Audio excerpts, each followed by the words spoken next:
नमस्कार, न्यूज 18 राजस्थान पर आप सभी का स्वागत। में हूं आपके साथ हेमंत कुमार। चलिए खबरों को विस्तार से देखते हैं। शुरुआत करेंगे बड़ी खबर के साथ। श्रीगंगानगर से बड़ी खबर है, जहां पर घुसपैठिए को पकड़ने का मामला सामने आया है। बीएसएफ ने पाक घुसपैठिए को गिरफ्तार किया है और अब इसे केसरी सिंहपुर पुलिस को सौंप दिया है। पाकिस्तान के बंबा लालेखा गांव का रहने वाला ये घुसपैठिया बताया जा रहा है। पाक घुसपैठिए लियाकत अली के पास से 10 ग्राम हेरोइन बरामद की गई। तस्करी के इरादे से ये अंतर्राष्ट्रीय सीमा क्षेत्र में आया था, जहां पर इसे बीएसएफ ने दबोच लिया। तो चलिए आगे बढ़ेंगे। बीजेपी के प्रदेशाध्यक्ष डॉक्टर सतीश पूनिया ने रविवार को पोखरण के ज्वाज्वला माता मंदिर से रुनीचा नगरी रामदेवरा तक पैदल यात्रा की। प्रदेशाध्यक्ष को पदयात्रा करते देख लोगों ने सोशल मीडिया पर फोटो और वीडियो अपलोड करने के बाद भाजपा संगठन के पदाधिकारी और कार्यकर्ता सक्रिय हुए और पदयात्रा में शामिल हुए। प्रदेशाध्यक्ष की पदयात्रा के दौरान और रामदेवरा कस्बे में जगह जगह सतीश पूनिया का जोरदार स्वागत किया गया। प्रदेशाध्यक्ष सतीश पूनिया ने 12 किलोमीटर की पदयात्रा करके बाबा रामदेव की समाधि के दर्शन किए। देश और प्रदेश में अमन चैन खुशहाली की कामना की। प्रदेशाध्यक्ष सतीश पूनिया ने बाबा रामदेव समाधि स्थल पर विधिवत पूजा अर्चना की और बीजेपी के मिशन 2023 और 24 को सफल बनाने की कामना की गई।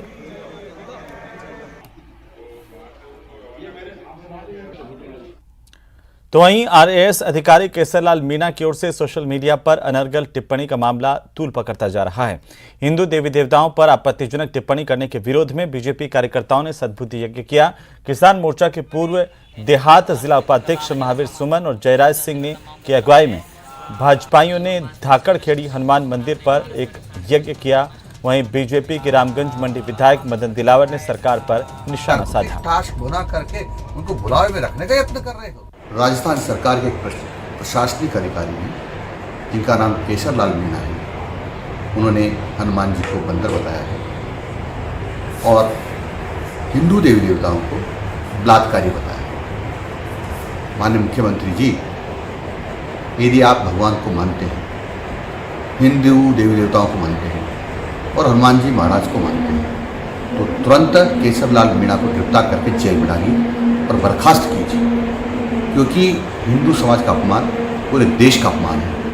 कांग्रेस सरकार को मैं कहना चाहता हूं कि हमारे हनुमान जी का अपमान ही कांग्रेस की लंका का दहन का कारण बनेगा और आने वाले समय में जिस तरह हनुमान जी ने लंका का दहन किया था, उसी प्रकार हम हनुमान जी की वानर सेना बंदर का रूप लेकर इस कांग्रेस की जड़ से समाप्त कर देंगे। तो वहीं चूरू के दुधवा खारा थाना इलाके के गांव में 24 साल की विवाहिता से 6 महीने तक दुष्कर्म करने और उसका अपहरण कर मारपीट करने का मामला रविवार को सामने आया। पुलिस ने मामला दर्ज कर पीड़िता का राजकीय भरतिया जिला अस्पताल में मेडिकल करवाया। महिला थाना सीआई सुखराम चोटिया के मुताबिक पीड़िता ने अपनी रिपोर्ट में बताया कि 3 मार्च को गाँव के ही रहने वाले मोहनलाल ने उसका एक वीडियो बनाया।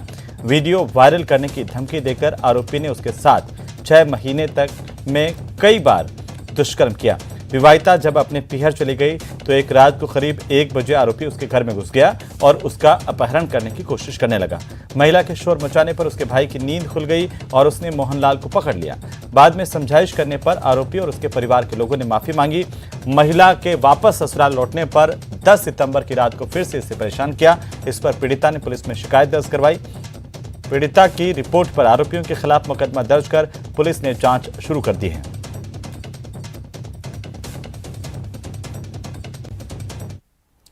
तो वहीं चूरू जिले की सुजानगढ़ तहसील के गांव कानुता से 2 आरोपियों के कब्जे से बरामद 1,23,000 के नकली नोट के मामले को लेकर एसपी ने बड़ा खुलासा किया है। बदमाशों का गिरोह अब तक चूरू और आसपास के क्षेत्र में करीब 5 से 6 लाख के नकली नोट खपा चुका है।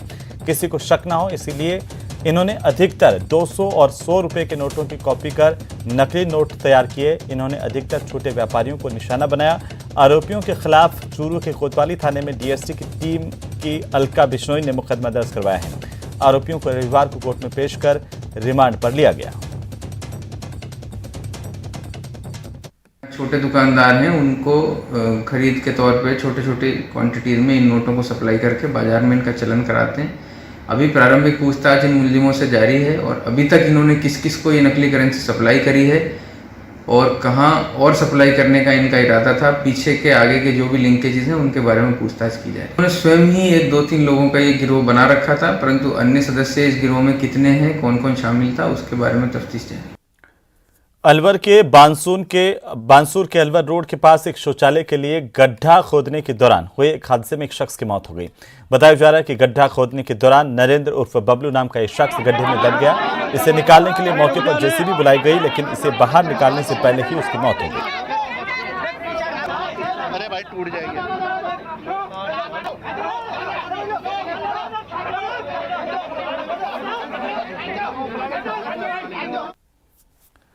तो चलिए आगे बढ़ेंगे। प्रतापगढ़ के खतुनिया थाना इलाके के कुल्ताना गांव में एक युवक की डूबने से मौत हो गई। 5 घंटे की मशक्कत के बाद राजस्थान और मध्य प्रदेश के एसडीआरएफ की टीम ने शव को शिवना नदी से बाहर निकाला। जानकारी के अनुसार युवक अपनी बहन के घर पर आया हुआ था। मृतक के परिजनों ने बताया कि बोरदिया निवासी मुरली श्याम शनिवार को बहन के यहां पर पहुंचा था। शाम को मध्य प्रदेश के राकोटा जाने के लिए वहां से निकला, लेकिन घर पर नहीं पहुंचा। कुलथाना से 4 किलोमीटर आगे शिवना नदी के पास बनी एक पुलिया पर युवक का बैग और जूते पड़े मिले। आशंका के आधार पर ग्रामीणों ने इसकी सूचना पुलिस को दी।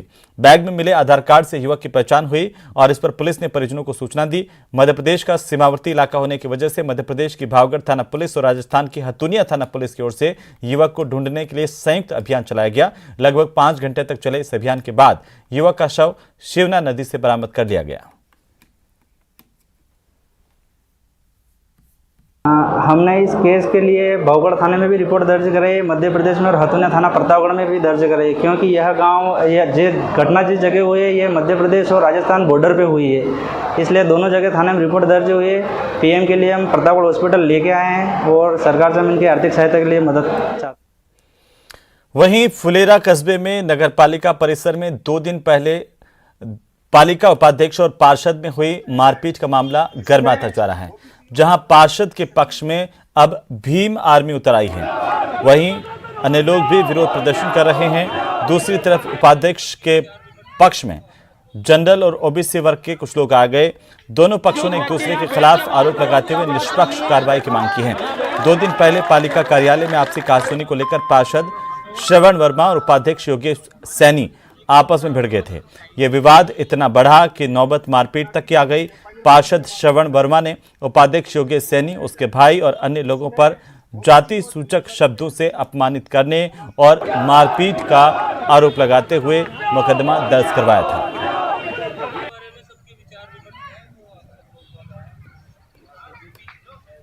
जो व्यक्ति यहाँ बैठ के बात करो, क्या बात करनी है, यहाँ बैठ के बात करो। लोकसभा अध्यक्ष ओम बिरला के प्रयासों से पहली बार कोटा के दशहरा मैदान में रक्षा प्रदर्शनी का आयोजन किया जा रहा है। इस रक्षा प्रदर्शनी को देखने के लिए बड़ी संख्या में लोग उमड़ रहे हैं। इस प्रदर्शनी में उन रक्षा उपकरणों को रखा गया है जिन्हें देखने का एक हिंदुस्तानी हमेशा सपना रखता है। खास बात यह है कि इस प्रदर्शनी में देश की सबसे एडवांस मिसाइल आकाश के साथ साथ कई अन्य टैंक और दूसरे मिसाइल भी लोगों के आकर्षण का केंद्र बने हुए हैं।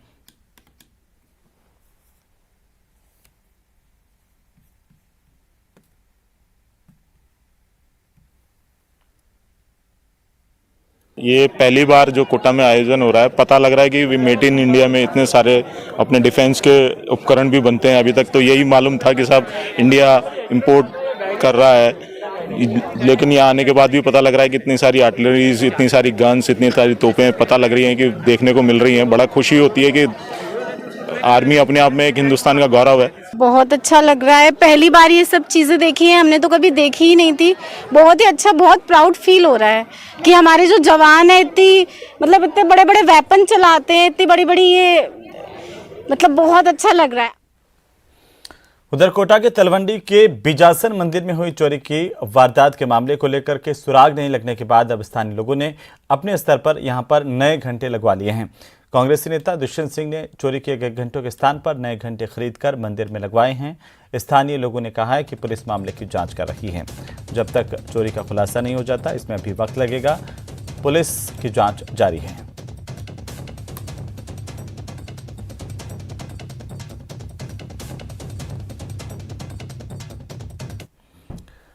चलिए आगे बढ़ेंगे। झुंझुनू के नवलगढ़ में एक स्कूल व्याख्याता की कार पिस्टल की नोक पर लूट ली गई और बदमाश इसे लूटकर फरार हो गए। जानकारी के मुताबिक पीड़ित सुबह करीब 4 बजे झुंझुनू से जयपुर जा रहे थे। इस दौरान वे चाय पीने के लिए रुके। वहीं 2 अज्ञात बदमाशों ने उन्हें पिस्टल दिखा करके उनकी कार लूट ली। हालांकि पीड़ित व्याख्याता ने बाद में ऑटो से बदमाशों का पीछा भी किया, पर बदमाश यहां से फरार होने में कामयाब हो गए। पुलिस ने सूचना पर नाकाबंदी करवाई। आरोपियों की तलाश जारी है।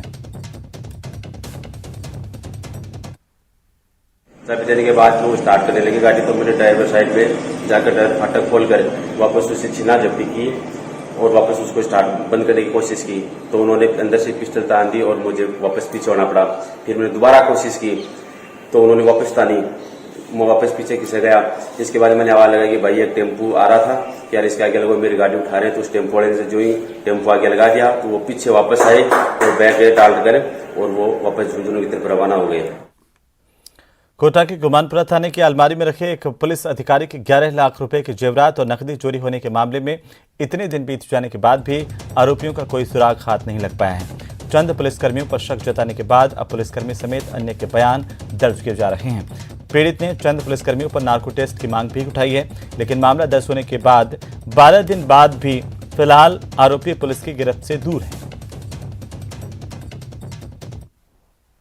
उसके संबंध में पृथक से जांच की जा रही है और उसने संदेह व्यक्त किया है, उनको आरोपी नहीं बनाया और जांच होगी। इन्वेस्टिगेशन चूंकि देवेश भारद्वाज द्वारा किया जा रहा है और जो भी कार्रवाई होगी उसको निश्चित रूप से आपके सामने खुलासा किया जाएगा। वहीं शहर में होने वाले बड़े आयोजनों पुलिस मुख्यालय ने प्रयोग के तौर पर 5 मशीनें खरीदी हैं, जिनमें 3 मशीनें जयपुर यातायात पुलिस और 2 मशीनें जोधपुर यातायात पुलिस को सौंपी गई हैं। जयपुर में 12 सितंबर से ये मशीनें शहर की सड़कों पर नजर आएंगी। इस एक मशीन की कीमत ही करीब 2.5 लाख रुपए की बताई जा रही है। इस मशीन को दिन भर चार्ज करने के लिए सोलर पैनल लगे हुए हैं और सभाओं के दौरान variable message sign board machine वाहन चालकों के लिए मददगार बनेगी। राजस्थान पुलिस के बेड़े में पहली बार इस तरह की ट्रॉली मशीन शामिल की गई है। राजस्थान में सड़क पर खड़ा करने के लिए के दौरान ये सोलर पैनल से चार्ज होती रहेंगी। बड़ी स्क्रीन होने से दूर से ही वाहन चालक मैसेज देख पाएंगे। सोलर एनर्जी के अलावा बिजली से भी ये मशीनें संचालित होंगी, जिसमें पेन ड्राइव के ऑप्शन भी होंगे ताकि पुलिस ज़रूरत के हिसाब से अपना मैसेज आम लोगों तक पहुंचा सकें। अवरोध है या यातायात जो भी स्थिति है उसकी पूरी जानकारी मिलेगी। सर कितनी मशीनें खरीदी गई है, कहाँ के लिए भेजी गई है? ये कुल 5 मशीनें पुलिस मुख्यालय द्वारा खरीदी गई, उसमें 3 यातायात पुलिस जयपुर को और 2 यातायात पुलिस जोधपुर को। वहीं राजस्थान में पहली बार गवरी महाकुंभ का आयोजन हुआ। आदिवासी अंचल के बीच बसे उदयपुर में आयोजित इस लोक नाट्य और नृत्य में 14 गवरी की टीमों के कलाकारों ने अपनी अपनी कला का प्रदर्शन करते हुए नाटक मंचित किए। 1800 से ज्यादा कलाकारों ने सुबह से शाम तक दर्जन भर नाटक मंचन करते हुए मनोरंजन किया। इस गवरी को देखने के लिए हजारों लोग पहुंचे। उदयपुर ग्रामीण विधायक फूल सिंह मीणा की ओर से इसका आयोजन किया गया। इससे पहले भी मीणा 11 गवरी टीमों के कलाकारों का एक साथ गवरी का आयोजन करवा चुके हैं। मान्यता है कि नृत्य करने से गौरजा माता लड़ाई झगड़े और दुख से छुटकारा दिलाती हैं।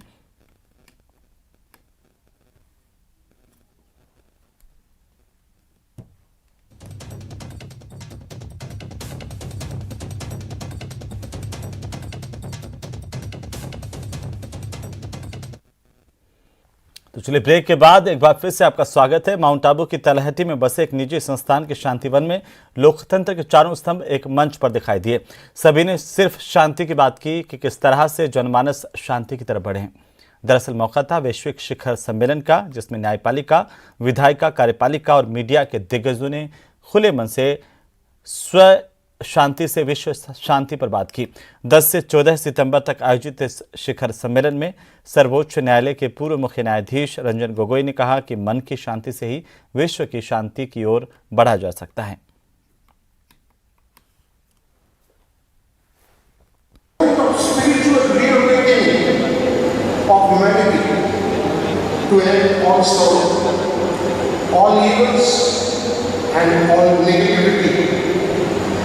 By liberating the soul from beliefs of race and religion. ये एक ऐसी संस्था है जो महिलाओं द्वारा चलाई जाती है और पूर्ण रूप से महिला जो है वो अध्यात्म के रूप में और कर्म के रूप में समाज की सेवा कर रही है। देखकर सबसे ज़्यादा शांति और सुकून मिलता है और जर्नलिस्ट के तौर पर हमारा यही काम होता है कि हम अखबार के माध्यम से आपकी आंखों को आपका और सच का वो सच आपको दिखा पाए। वहीं दशलक्षण महोत्सव में आज क्षमावाणी पर सुबह से जैन मंदिरों में पूजा पाठ और अभिषेक का दौर जारी रहा और मंदिरों में जयकारे गुंजायमान रहे। भक्तों ने विश्व शांति की कामना की। क्षमावाणी पर्व पर जैन अनुयायी और दूसरे धर्मों के लोग भी एक दूसरे से क्षमा याचना कर सभी मनमुटाव और झगड़ों को दूर करने का प्रयास करते हैं। क्षमावाणी की विशेषता है कि इस दिन दुश्मन भी गले मिलकर एक हो जाते हैं। सोशल मीडिया पर भी क्षमावाणी और उत्तम क्षमा के मैसेज जमकर शेयर किए जा रहे हैं।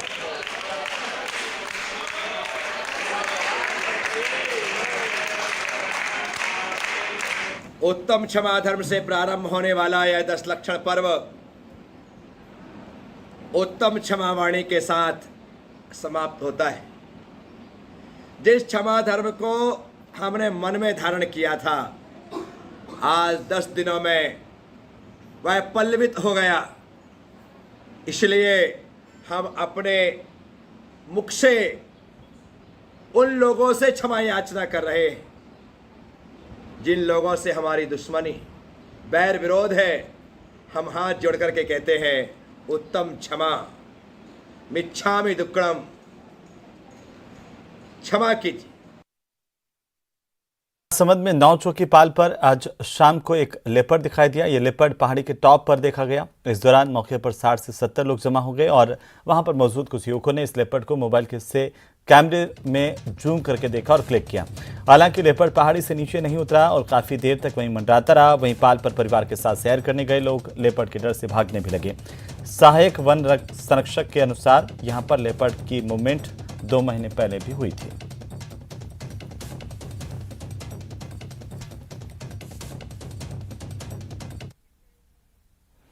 तो वहीं श्रीगंगानगर में दोपहर बाद शाम को अचानक तेज हवाओं के साथ 1 घंटे की बारिश हुई, जहां पर एक और मौसम सुहाना हो गया। तो वहीं दूसरी तरफ जगह जगह जलभराव जैसी स्थितियां भी देखने को मिली। जिला मुख्यालय के रविंद्र पथ, ब्लॉक एरिया, सदर बाजार, स्वामी दयानंद सरस्वती मार्ग, गोल बाजार समेत पुरानी आबादी इलाके में जलभराव जैसी स्थितियां बन गई, जिससे न केवल राहगीरों को बल्कि वाहन चालकों को भी खासी दिक्कतों का सामना करना पड़ा। पिछले कुछ दिनों से कचरे का उठाव नहीं होने की वजह से सारा कचरा नालियों में बरसाती पानी के साथ बह गया और नाले बाधित हो गए। पानी के जमावड़े का जायजा लिया हमारे संवाददाता अशोक कुमार शर्मा ने। प्रदेश के सरहदी जिले श्री गंगानगर में आज दोपहर बाद एकाएक आसमान में काले बादल छाए और बारिश का दौर शुरू हो गया है। अभी भी लगातार तेज हवाओं के साथ बारिश चल रही है और पिछले 15 दिनों से जो मानसून शांत था वो एक बार दोबारा से रिएक्टिव होने लगा है। मैं आपको श्री गंगानगर जिला मुख्यालय की तस्वीरें दिखाऊं तो देखिए महज आधा घंटा ही बारिश हो पाई है और उसके बावजूद भी देखिए श्री गंगानगर जिला मुख्यालय जैसा कि हमेशा बरसाती पानी में डूबा करता था, कमोबेश वही हालत आज भी बन गए हैं।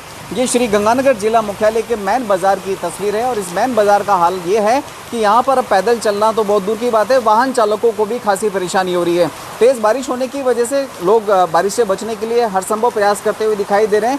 सबसे खास बात, पिछले 5-6 दिनों से श्री गंगानगर जिला मुख्यालय के सभी वार्डों में 65 वार्डों से कचरा उठाव नहीं हो रहा है। अब इस बारिश के बाद में वो कचरा और ज़्यादा सड़ेगा और ज़्यादा बदबू मारेगा। साथ ही साथ लंपी संक्रमण जिस पर काफ़ी हद तक काबू पाता हुआ दिखाई दे रहा था, वो एक बार फिर से, क्योंकि हवा में मॉइस्चर होगा, इन्फेक्शन रेट फिर से बढ़ने की संभावना है। हमारे साथ श्री गंगानगर के इस बाजार के एक व्यापारी मौजूद हैं, बाल मुकुंद, उन्हीं से बात करते हैं।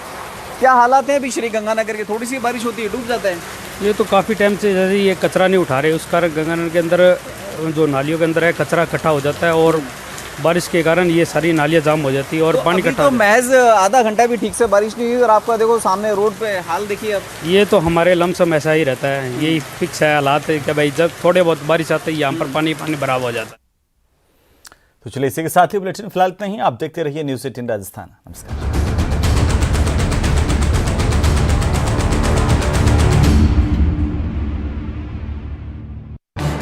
इस न्यूज हेडलाइंस के प्रायोजक पेट सफा आयुर्वेदिक जून। पेट सफा, हर रोग दफा।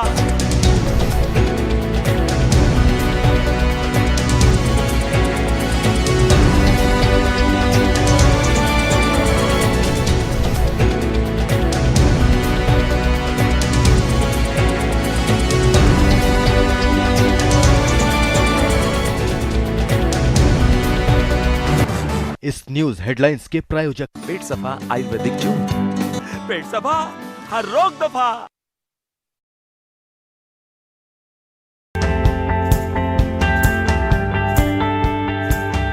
जंगल जानवरों के लिए है और उनके रिहायशी इलाकों में इंसानों का दखल जितना कम हो वो उनकी सेहत के लिए उतना ही अच्छा है। इसी वजह से वन्य जीव प्रेमी रणथंभौर टाइगर रिजर्व में फुल डे और हाफ डे सफारी का विरोध कर रहे थे और अब ऐसी खबर आ रही है कि उनकी मांग जल्द पूरी हो सकती है। राजस्थान में रणथंभौर टाइगर रिजर्व के अंदर फुल डे और हाफ डे सफारी के ऊपर अंकुश लगाने की वन विभाग ने तैयारी कर ली है।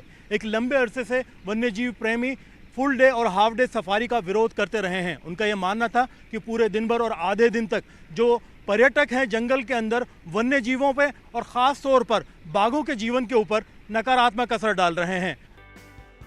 रणथंभौर टाइगर रिजर्व देश के सर्वश्रेष्ठ टाइगर रिजर्व में से एक है। देश के अलग अलग हिस्सों के साथ साथ यहाँ दुनिया भर से पर्यटक बाघ देखने के लिए आते हैं। पर्यटक यहाँ पर हाफ डे और फुल डे सफारी के जरिए बाघों को नजदीक से देखते हैं, लेकिन इंसानों की आवाजाही की वजह से बाघों को परेशानी का सामना करना पड़ता है और उनकी आवाजाही भी प्रभावित होती है। इसी वजह से वन्य जीव प्रेमी लंबे अरसे से यहाँ सफारी बंद करने की मांग करते रहे हैं। इस मांग को देखते हुए 15 दिन पहले ही फुल डे और हाफ डे सफारी बंद करने का ऐलान तो कर दिया गया है, लेकिन मुख्य वन्य जीव प्रतिपालक का कहना है कि उनको ऐसा कोई आदेश जारी नहीं हुआ है। लिखित में आदेश नहीं आने की वजह से पर्यावरणविद नाराज हैं और कह रहे हैं कि अगर इस मामले में तुरंत कार्रवाई नहीं हुई तो वे अदालत का दरवाजा खटखटाएंगे। इससे जानवरों पे जो प्रेशर आ रहा था वो बहुत कम होगा। सुबह से लेकर शाम तक जानवर घिरा पड़ा रहता है टूरिस्ट से। दैट इज बहुत सराहनीय काम हुआ है ये। एंड इसके साथ साथ यदि आदमी को 24 घंटे टाइगर देखना तो वो जू चला जाए। तो हमको जंगल चाहिए, जानवर चाहिए, not cost of tourism. Tourism चाहिए हमको, लेकिन नॉट कॉस्ट ऑफ जानवर। बाघों के घर रणथंभौर में प्रमुख सचिव वन शिखर अग्रवाल जी ने हाफ डे और फुल डे सफारी को पूर्णतया बंद करने के आदेश दे दिए। उसके बाद भी वन्य जीव प्रशासन राजस्थान सरकार अभी तक भी one day full day safari पर रोक लगाने के आदेश नहीं निकाल रहा है।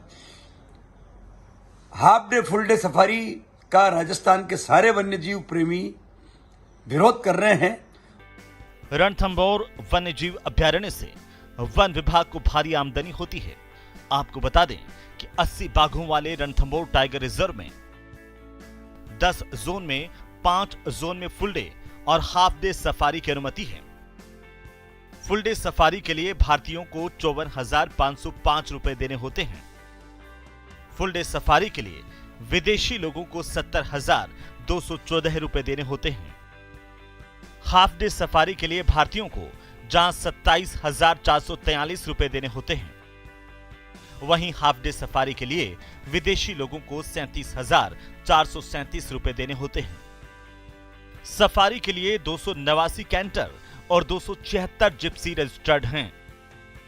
एक पारी में 92 जिप्सी और 52 कैंटर जा सकते हैं।